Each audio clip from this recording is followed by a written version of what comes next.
아침 일라디오.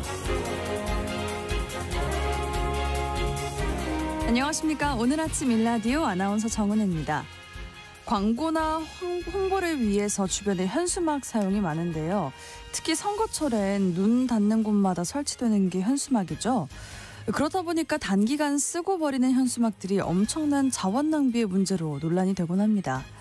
이 현수막 대부분이 플라스틱 재질이어서 땅에 묻어도 잘 썩지 않고, 그러니까 땅도 오염이 되고요.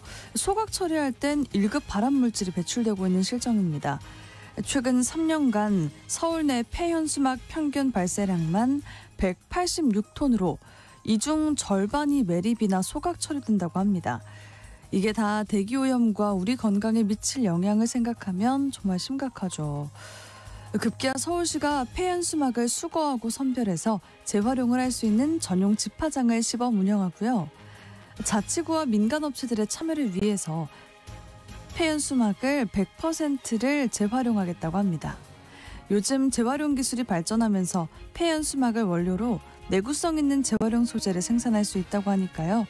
자원 순환 경제에도 도움이 될 테고요. 환경 오염을 줄이는 효과가 생기겠죠. 모쪼록 재활용 시스템이 잘 구축돼서 널리 확대될 수 있길 바라고요. 폐기물 비용을 줄이는 친환경 선거에도 다들 관심 가져보면 좋겠습니다. 5월 7일 수요일 오늘 아침 일라디오 출발합니다.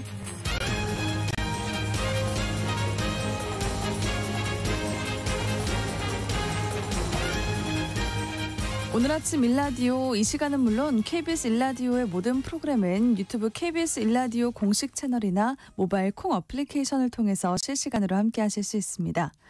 수요일 시간에는 농수산 뉴스 모아 전해드리고요. 책과 함께하는 노후 준비 시간에는 요즘 어른의 부모 경제학이라는 제목의 책 함께 읽어보겠습니다.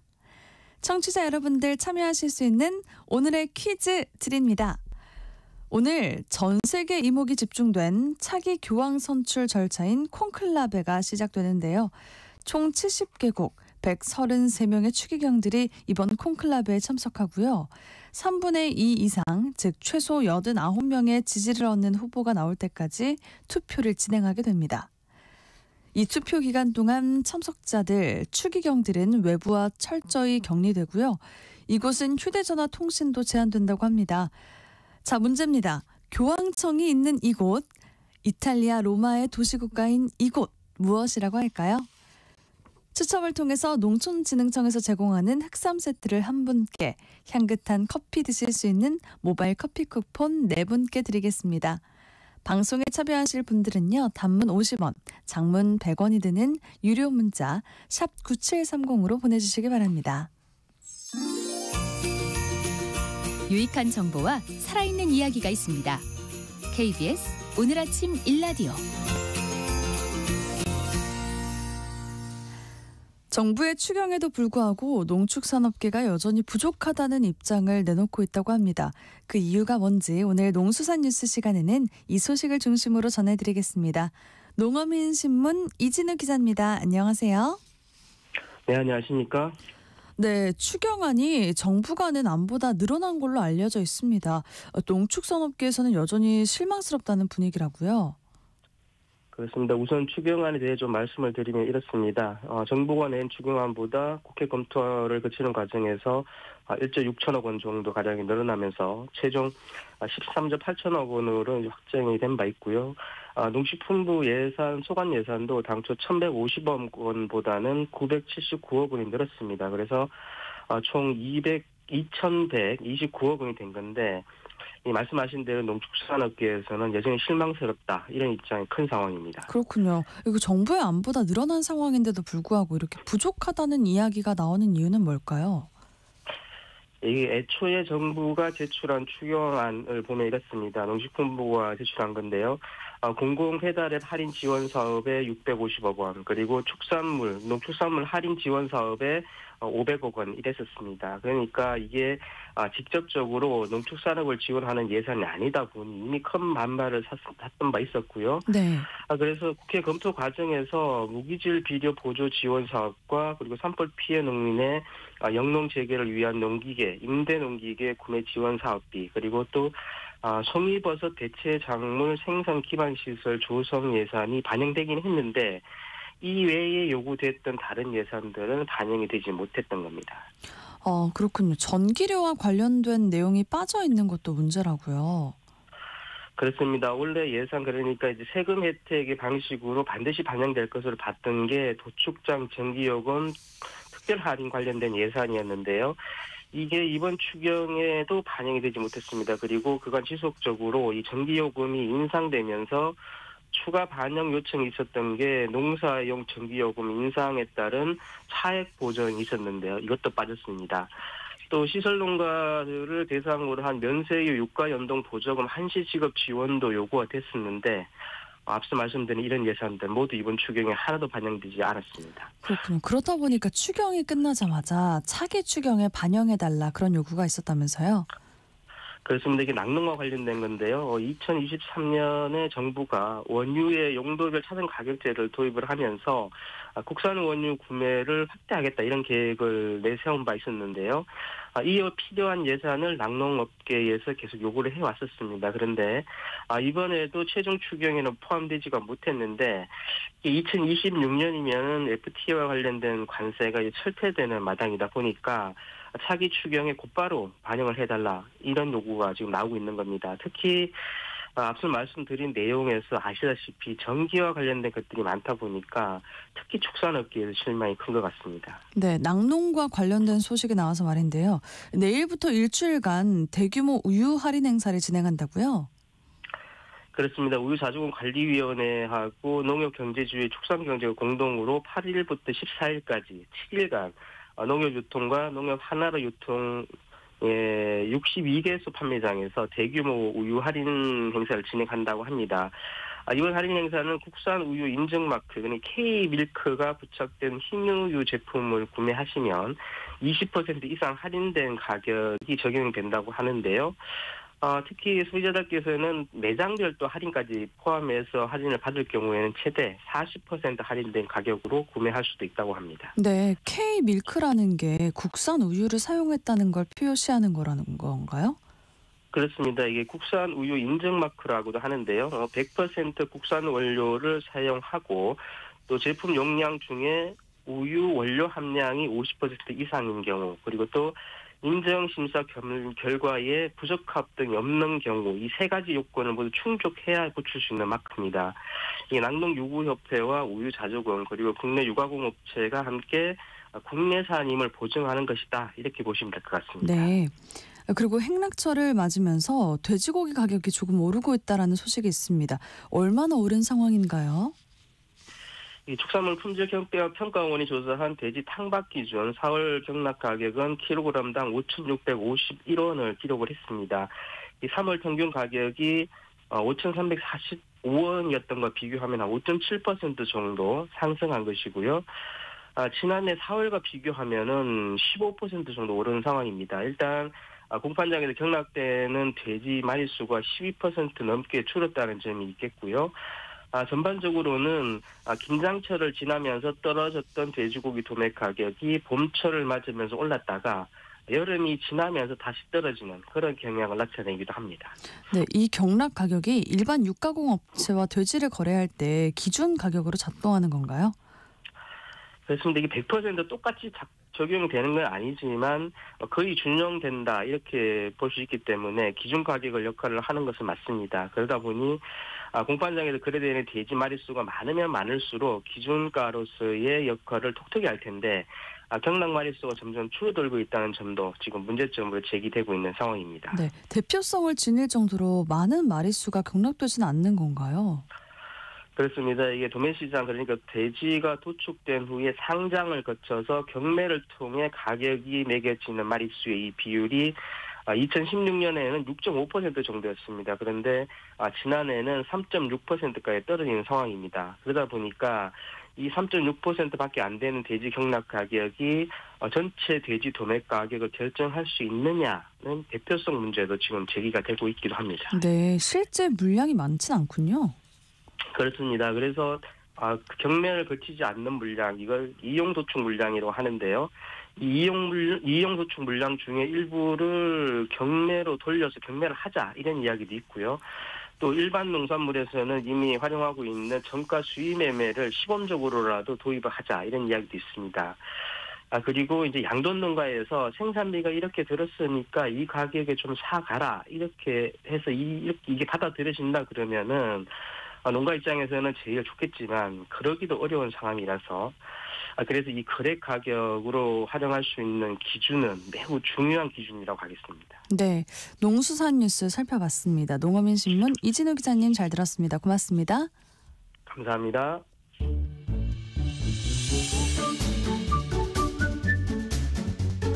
아침을 여는 기분 좋은 습관. KBS 오늘 아침 일라디오.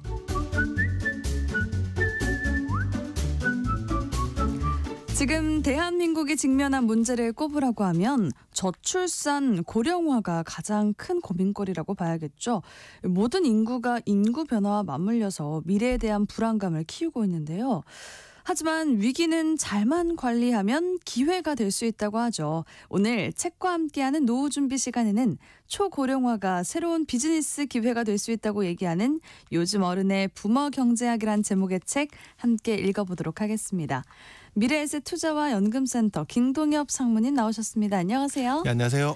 네, 오늘 소개할 요즘 어른의 부모 경제학 어떤 내용을 담고 있는 책인가요? 일단 우리나라 문제 이야기할 때 딱 나오는 게 저출산, 고령화 이야기는 빼놓지 않고 이야기 다들 하시잖아요. 네. 특히 이제 이게 연관돼서 최악의 시나리오로 쭉 연결시켜 나가면서 뭐 장기 고착형 복합 불황 이런 말도 많이 쓰는데 이런 말 할 때마다 떠올리는 게 이제 옆나라 일본을 딱 데자뷰해서 떠오릅니다. 그러니까 일본 같은 경우도 한때는 뭐 주식회사 일본이라고 해서 이제 세계적으로 이제 경제적으로 성공한 나라 명성을 떨쳤는데 잃어버린 30년이란 말이 나올 정도까지 지금 많이 안 좋아져 있는 상황. 요즘 조금 괜찮아지긴 했지만 그런 말이 나오잖아요. 혹시 일본을 괴롭히고 있는 이제 구조적 불황이 한국에도 혹시 재현되지 않을까? 라는 문제가 이제 저출산 고령화에 이렇게 쭉 시나리오처럼 연결돼서 나오는 그런 두려움인 것 같아요. 그래서 저자는 이제 이 문제를 좀 해결하려면 초고령화가 위기라는 생각보다는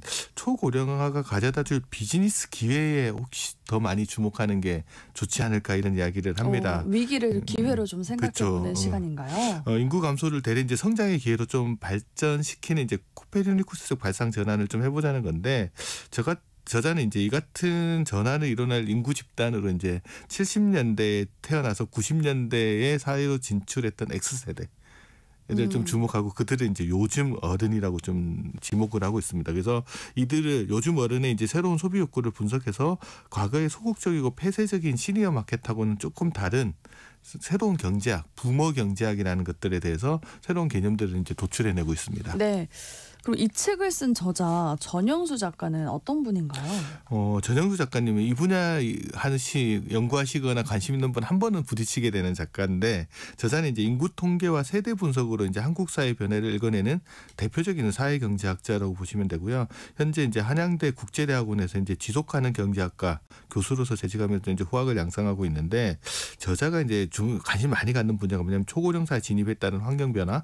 그리고 인구 대전환에 대한 구조 전환 이런 부분들에 대해서 되게 관심을 많이 갖고 있고요.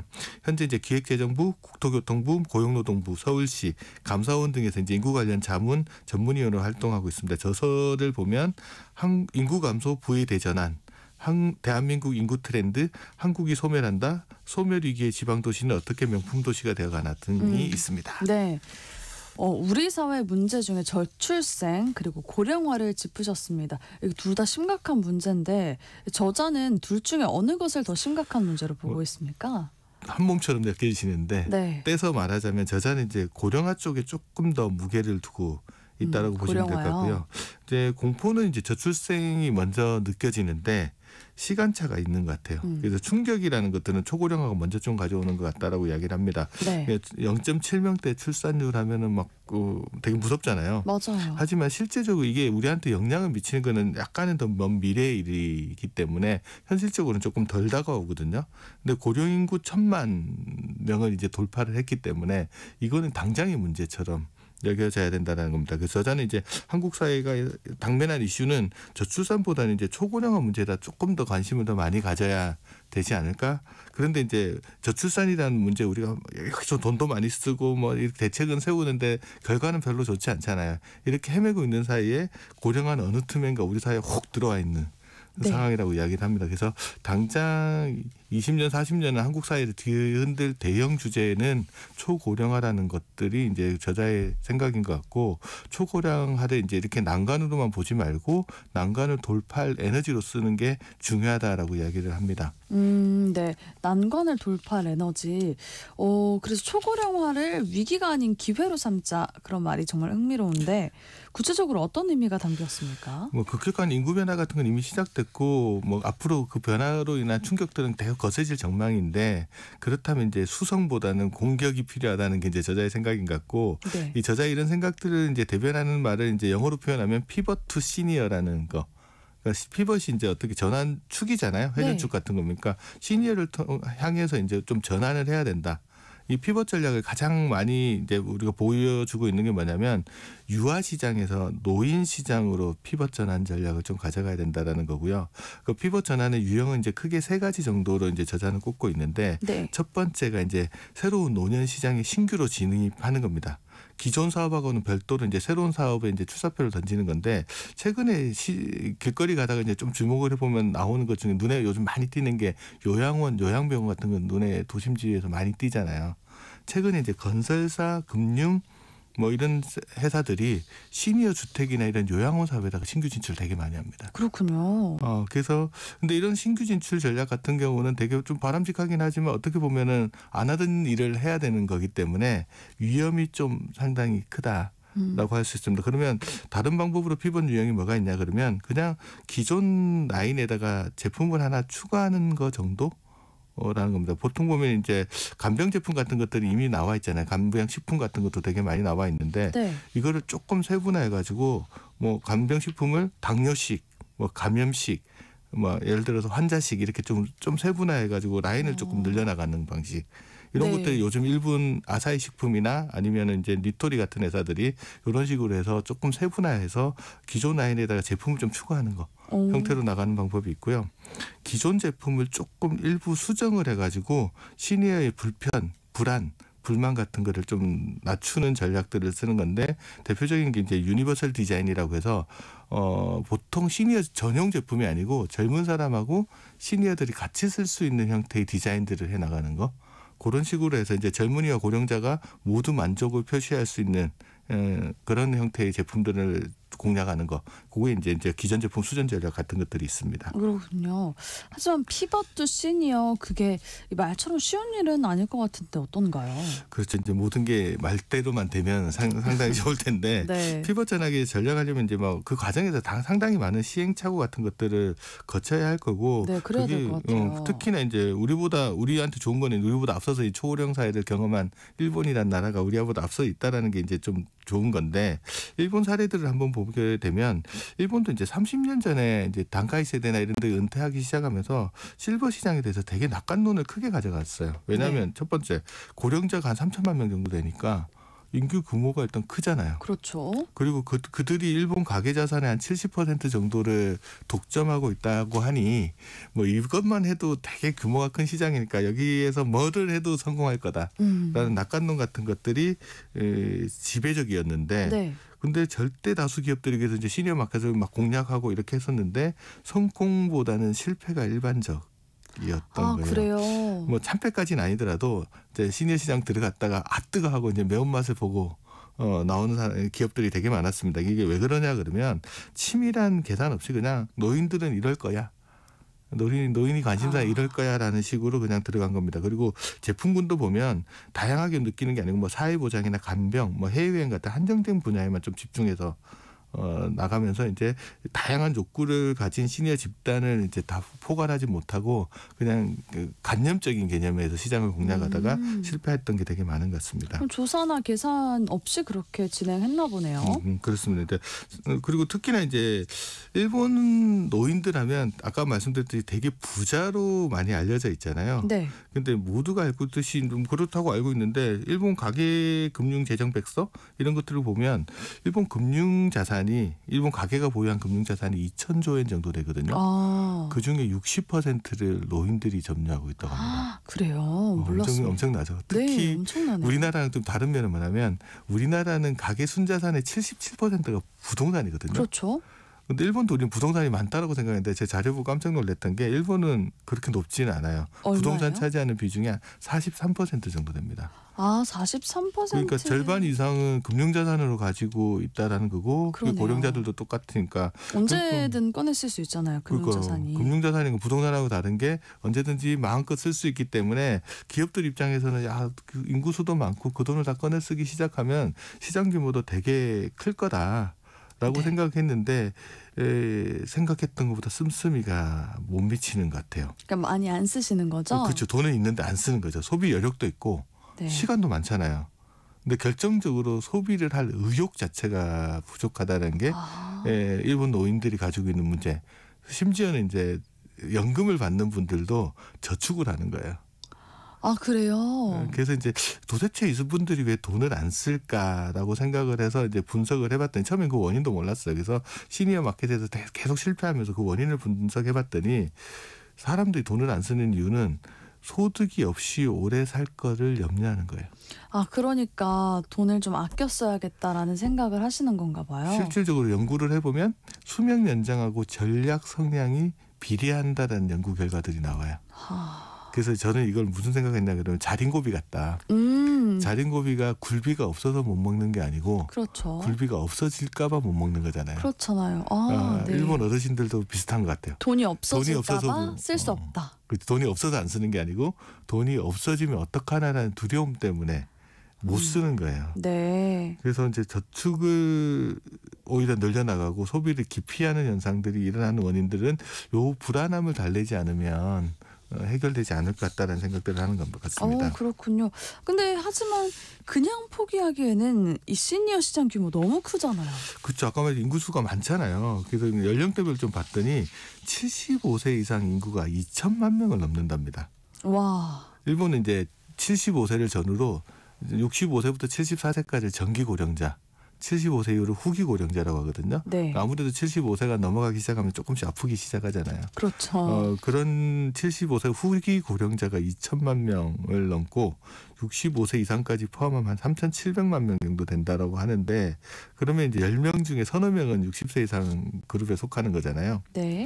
사실상 그렇다고 보면 일본은 이런 고령자들의 소비가 없이는 유지될 수 없는 시장이라고 볼 수 있을 것 같아요. 그래서 과거에 이제 그런 쓰라렸던 실패의 경험들이 일본에서는 요즘 무슨 이야기를 하냐면 시니어 시프트라는 말을 쓴다고 합니다. 시니어 시프트요? 근데 시니어를 향해서 나아가는 거. 이제 일본판으로 보면은 뭐 피부터 시니어랑 비슷한 말이라고 쓸 수 있을 것 같은데 그런 전략들을 쓰고 있는데 이 대표적인 분야가 어떤 거냐 그러면 편의점 같은 거.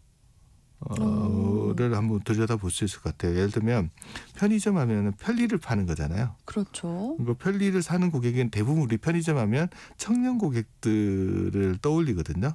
그런데 이 편리를 파는 청년한테 편리를 파는 게 아니고 불편을 호소하는 노년 고객들을 이제 편의점에서 챙기기 시작하는 겁니다. 그래서 대표적으로 일본 편의점 가서 자세히 관찰해 보면 일단 진열 전략을 보면 고령자의 눈높이에 맞게끔 필요한 제품들을 거기다가 배치를 해놓습니다. 가격표도 되게 크게 써놓고요. 고령자 입맛에 맞는 신선식품이나 뭐 점내 그 가게 내에서 요리할 수 있게끔 만들어 놓고요. 고령자의 불편을 풀어주는 생활 서비스 같은 것들을 같이 제공하고요. 제가 가본 데는 보니까 뭐냐면 치매 상담도 해주는 데도 있고. 편의점에서요? 네. 그런 그래요? 코너들도 있는 것도 봤습니다. 그래서 특이하게 있고요. 그다음에 시니어들을 상대할 수 있는 전담 직원 같은 것도 같이 배치를 해두고 고령자를 우대하는 부분들을 상당히 많이 갖다 놓는 것 같아요. 그래서 일본에는 이제 이런 시니어 시프트 전략 같은 것들이 상당히 안착되어 있는 상태라고 보시면 될 것 같고요. 단순히 나이보다는 요즘 이제 신체 변화에 좀 더 주목을 하는 것 같아요. 그리고 네. 보유 자산보다는 아까 돈이 있더라도 안 쓰시는 분 많잖아요. 현금 흐름.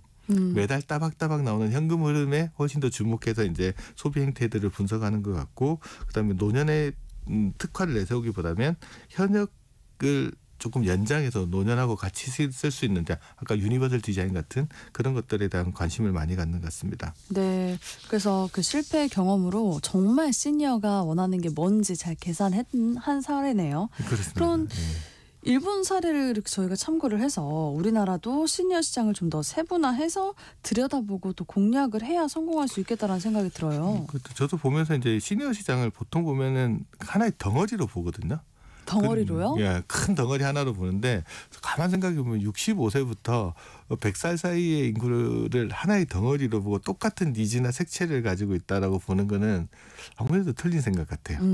그래서 시니어도 조금 법령 마켓이 아니고 좀 다양하고 디테일한 욕구를 가진 집단, 좀 소비자 집단으로 좀 나눠서 볼 때 이제 틈새 같은 것들이 보일 것 같고요. 네. 그걸 공략을 함으로써 소비자들을 욕구들을 분석하고 그다음에 거기서 기회를 창출할 수 있지 않을까라는 생각들을 한번 해봅니다. 그래서 우리가 한번 생각해 볼 때 이런 유망 비즈니스라는 측면에서 이제 초고령 사회를 보면 좀 다른 것들이 보이지 않을까? 저자가 이제 이야기할 때 좀 재밌는 부분은 뭐냐면 요즘 아이돌들 있잖아요. 네. 아이돌이 임영웅을 이기지 못한다. 특히 BTS마저도 임영웅한테는 명함도 못 내민다.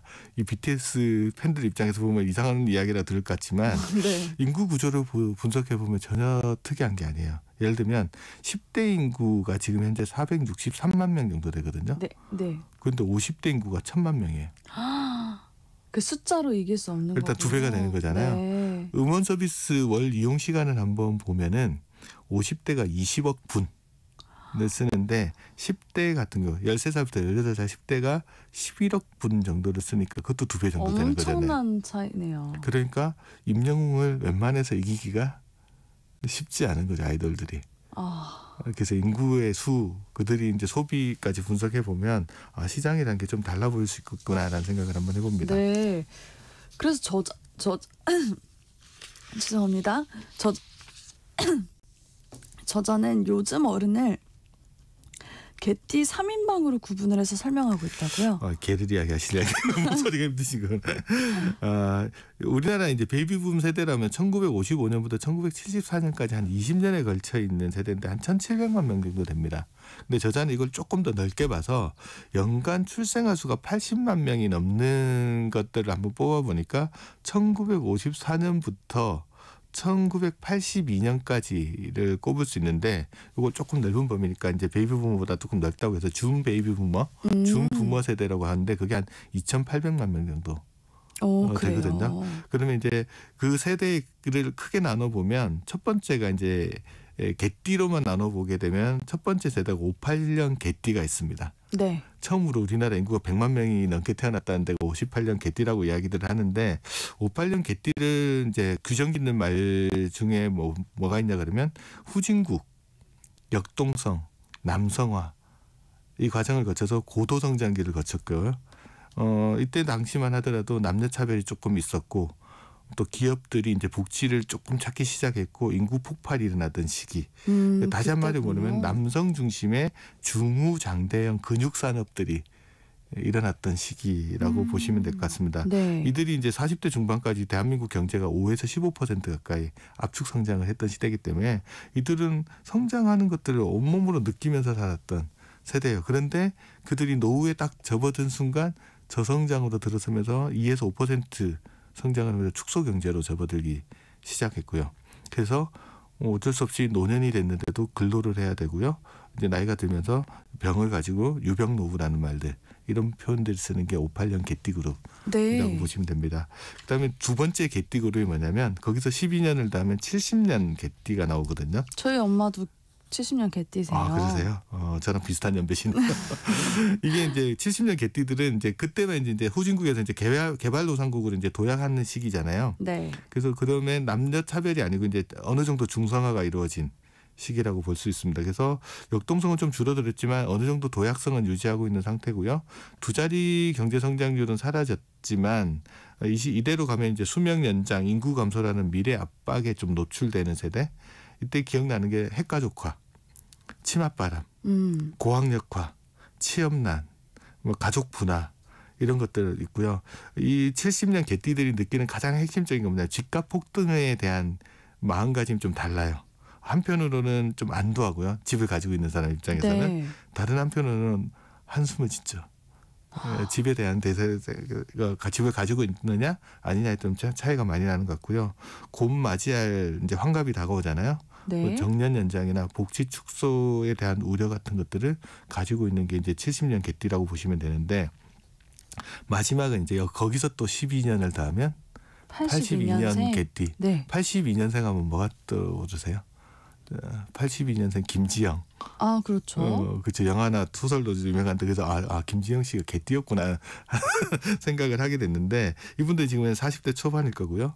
이분들은 사회에 진출하다마다 이제 2%째 성장, 저성장을 경험하고 있고 인구 감소, 복지에 대해서 자기네들이 손해보고 있다는 생각들을 조금 하죠. 복지 균열이 일어나는 세대. 그다음에 싱글이 늘어나고 있고요. 평생 현역으로 살아야 된다. 그리고 복지도 각자가 자기 거 자기가 챙겨야 된다라는 생각들을 가지고 있는 게 82년 개띠입니다. 그래서 이렇게 개띠를 중심으로 해서 또 세대를 나눠보는 것들도 상당히 좀 재미있는 분석 같습니다. 네, 그렇군요. 저자는 그 이들 개띠 3인방 아까 58년, 70년 그리고 82년생 개띠 3인방을 품은 이 부모 세대가 우리 사회가 직면한 복잡 다단한 문제를 해결할 구원 투수다 이렇게 생각하는 것 같아요. 그렇죠. 일단 인구가 전체적으로 한 2,800만 명 정도 되는 덩어리 집단이잖아요.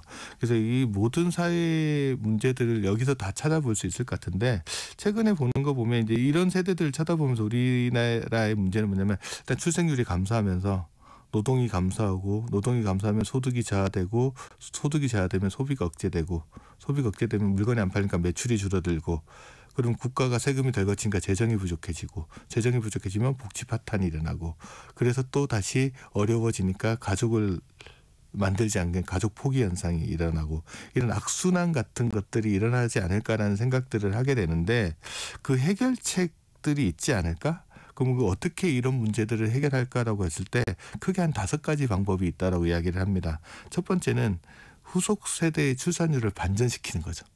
많이 태어나면 문제가 해결될 테니까. 그런데 이거는 최선의 선택이긴 하지만 최고의 난이도를 가지고 있고 당장 또 출산율을 높인다고 해도 그 결과를 바로 보기는 되게 힘든 형태잖아요. 네. 그럼 두 번째 방법을 생각해 볼 수 있는 게 노동력을 수입하는 겁니다. 지금 현재 이제 경기 남부권에 가면은 중소제조업체들이 많이 몰려 있는 곳 가보면 이게 한국인과 동남아인가 구분하기 힘들 정도로 이 현상들이 일어나고 있고 농어촌 같은 것들에도 이제 노동력 수입하는 경우들이 되게 많습니다. 근데 문제는 뭐가 있냐 그러면 한국에 노동력을 공급해 주는 나라들 있잖아요. 그런 나라들도 똑같이 저출산 문제를 이제 겪기 시작하는 거죠. 그렇군요. 특히 현재 태국 같은 나라의 출산율을 보면 1.0명대까지 떨어졌다고 하거든요. 그러면 쉽지 않을 겁니다. 그 우리나라 노동시장이 가진 장점 중에 뭐냐면 최저임금이 높아요. 네. 그런데 해외 다른 나라들도 비슷한 전략을 가져가기 시작하면 우리나라로만 이렇게 우수한 노동력들이 들어오기가 쉽지는 않은 것 같습니다. 그렇죠. 생산 현장에 로봇을 투입하는 방법 그런 것도 있지 않을까요? 저자가 이제 세 번째 방법으로 생각하는 게 바로 그겁니다. 생산 현장에 로봇 같은 걸 투입하면 되지 않을까. 네. 그런데 이미 많이 투입돼 있어요. 그 노동을 기계로 바꾸는 구조라고 할 수 있는데 한국이 로봇 투입률이 압도적으로 세계 1등을 차지하고 있다는 분석이 있습니다. 예를 들면 2023년 이제 로봇 연맹 자료를 보게 되면 제조업 직원 1만 명당 로봇 수를 일컫는 로봇 밀집도라는 통계가 있는데 한국이 1,012명 정도 되는데 세계 평균은 162명. 정도 되니까 거의 한 7, 8배 정도 된다라고 그러네요. 볼 수 있어서 이미 많이 투입돼 있다. 여기서 또 개선 효과를 같은 게 찾기가 쉽지 않다. 그렇다고 하면 이것저것도 다 안 되면 네 번째 방법은 뭘 거냐 그러면 생산 가능 인구 있잖아요. 네. 이거를 완전 연소시키는 전략을 쓰자. 생산 가능 인구는 실질적으로 경제활동 인구랑 비경제활동 인구가 있잖아요. 경제활동하는 인구는 이미 하고 있으니까 그렇다고 치는데 비경제활동 인구를 경제활동 인구로 좀 편입시키는 전략들. 그렇게 되면은 이제 여성이나 아니면 경제활동에 참여 아닌 다른 인구들을 이제 끌어들이는 전략들 같은 것들을 좀 써야 되는데 이것도 뭐 맞벌이 비중이 상당히 높아서 그게 쉽지는 않을 것 같고요. 그러면 이렇게 길게 돌아와서 저자가 결국은 하고 싶은 말은 뭐냐? 그렇다고 하면 경제활동 인구에 현재 생산 가능 인구에 속하지 않지만 노동을 할 수 있는 인구가 고령자들이잖아요. 고령자들을 계속 고용하는 정책들 같은 것들을 써야 되지 않냐. 이걸 흔히 이제 정년 연장이라고 표현하는데 정년 연장이라고 하면 또 이게 세대 갈등 같은 것들이 이야기가 되니까 고령자들 계속 고용하는 정책 같은 것을 쓰는 게 필요하다. 방법은 이제 정년 연장, 재고용, 정년 폐지 이런 형태들을 통해서 노동 인구들을 조금 늘려나가는 전략들이 필요하지 않나라는 이야기를 합니다. 네, 박준하님이 문자를 보내주셨어요. 초고령화냐 저출산이냐 닭이 먼저냐 달걀이 먼저냐 우열을 가리기 힘든 어려운 문제인 것 같습니다라고 하셨어요. 네, 그렇죠. 그렇죠. 예. 네, 초고령화가 비즈니스 기회라고 하셨잖아요. 예. 저자가 주목하는 시니어 시장 어떤 게 있을까요? 이분이 이제 메슬로우 욕구 단계를 가지고 이제 시니어 시장도 5개 계층으로 분석하는데 그중 제하위층이 이제 생리 욕구가 있잖아요. 네. 생리 욕구에 해당되는 것들, 그러면 생존에 필요한 일상 제품 같은 것들을 공급하는 시장인데 저자가 좀 주목하는 게 구매 난민 문제입니다. 일본에서는 2010년에 이제 구매 난민 이야기들이 나왔는데 이게 뭐냐 그러면 어르신들은 늙고 쇠약해지면 이제 이동의 제약을 겪게 되잖아요. 근데 인구가 줄어들게 되면서 이 소매품점이나 물건을 파는 가게들도 상당히 줄어들게 됐거든요. 그러면 나이 든 어르신들이 물건 사기가 상당히 힘들어지는 문제가 생깁니다. 일본 같은 경우에는 2023년 현재 구매 난민이 900만 명 정도 된다고 합니다. 네. 이 점포를 폐업하거나 교통노선이 폐지되고 이런데 나이는 들어서 움직이긴 힘들고 그러다 보니까 생겨나는 문제들인데 이 구매 난민 문제가 한국에도 이제 좀 본격화될 전망인 것 같아서 이들이 가지고 있는 니즈들을 어떻게 해소해 줄 거냐. 그걸 잘 들여다보면 또 기회가 생기지 않을까라는 이야기를 하는 거죠. 그러면 구매 난민 문제 해결해주는 사업 그런 걸 주목해봐야겠네요. 그 대표적인 게 이제 초고령 사회에서는 대형 할인점보다는 편의점 쪽에 훨씬 더 전망이 있을 거라고 이야기를 하는 게 저자의 분석인 것 같아요. 왜 그렇죠? 편의점이라고 흔히 이제 젊은 고객들 많이 떠오르잖아요. 24시간 영업하고. 맞아요. 그런데 이 편의점 산업이 나이가 들어가면서 이제 근린 시설로 편의점이 편입되는데 고령자들은 뭐예요? 집 주변에서만 생활하거든요. 이 둘이 만나서 편의점 쪽이 훨씬 더 많이 갈 수 있다. 왜냐하면 대형 할인점 같은 경우에는 어르신들이 가기가 힘듭니다. 가서 큰 물건 많이 사야 되는데 혼자 또는 둘이 사는 어르신들이 그거 사가지고 그러네요. 쓰기도 힘들고 두 번째는 그 무거운 거 들고 다닐 수가 없습니다. 그렇죠. 그러다 보니까 대형 물건들을 크게 많이 사는 것보다는 소규모 단위로 집 주변의 편의점에서 물건을 사는 것들 전략들 같은 것들이 있고요. 그래서 편의점을 만들 때 식단을 꾸려야 되니까 신선식품 라인업을 좀 강화하고 유기농 제품이나 재배된 농산물 같은 것들을 재료로 쓰고 영양을 잘 가져간 건강식 같은 것들도 갖다 놓고 네. 어르신들 도시락이나 반찬 수요 대응하는 것들 갖다 놓고 네. 뭐 그런 식으로 해서 좀 이 시장을 공략할 필요가 있다고 봅니다. 네, 그렇군요. 어차피 우리가 직면하게 된 현실인데 위기보다 새로운 기회를 찾는 데 에너지를 집중해 볼 필요가 있을 것 같습니다. 오늘 책과 함께하는 노후 준비 시간에는 요즘 어른의 부모 경제학 그런 제목으로 책을 살펴봤습니다. 미래에셋 투자와 연금센터 김동혁 사모님과 함께했습니다. 고맙습니다. 네, 감사합니다. 네, 오늘 퀴즈의 정답 바티칸이었습니다. 네, 0830님 바티칸, 4429님 바티칸, 2762님 바티칸 보내주셨습니다. 상품 받으실 퀴즈 당첨자는 중복 당첨 여부 확인 후에 홈페이지에 게시해 놓겠습니다. 오늘 아침 일라디오 아나운서 정은혜였습니다. 오늘도 좋은 하루 보내세요.